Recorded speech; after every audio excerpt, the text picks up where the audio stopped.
Hello வணக்கம். நாம் கஷ்டங்கள் இல்லாதவங்க உலகத்தில் யாருமே கிடையாது, ரைட்டா?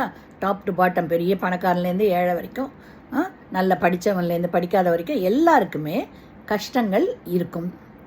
ஆனால் ஒன்று சில பேருக்கு சின்னதாக இருக்கும், சில பேருக்கு பெருசாக இருக்கும். அதை நம்ம எடுத்துக்கிறதில் பொறுத்து தான் இருக்குது.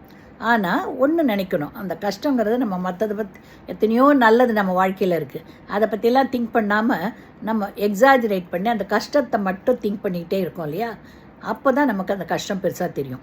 ஃபார் எக்ஸாம்பிள், கஷ்டங்கிறத நம்ம ஒரு சின்ன கல் மாதிரி திங்க் பண்ணிக்கணும்.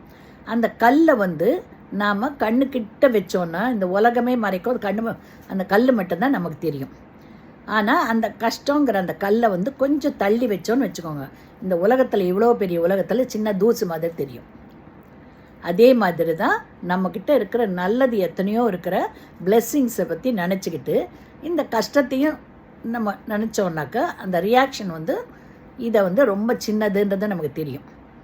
எல்லாத்தையும் மறந்துட்டு எத்தனையோ நல்லதெல்லாம் இருக்கும் நம்ம வாழ்க்கையில், அதெல்லாம் மறந்துட்டு இந்த சின்ன கஷ்டத்தையே நம்ம திங்க் பண்ணிக்கிட்டே இருந்தோம்னா அது ரொம்ப எக்ஸாஜரேட் பண்ணி நம்ம ஹவு வி ஆர் டேக்கிங்கிறத பொறுத்து தான் அந்த கஷ்டம் இருக்கும், ரைட்டா?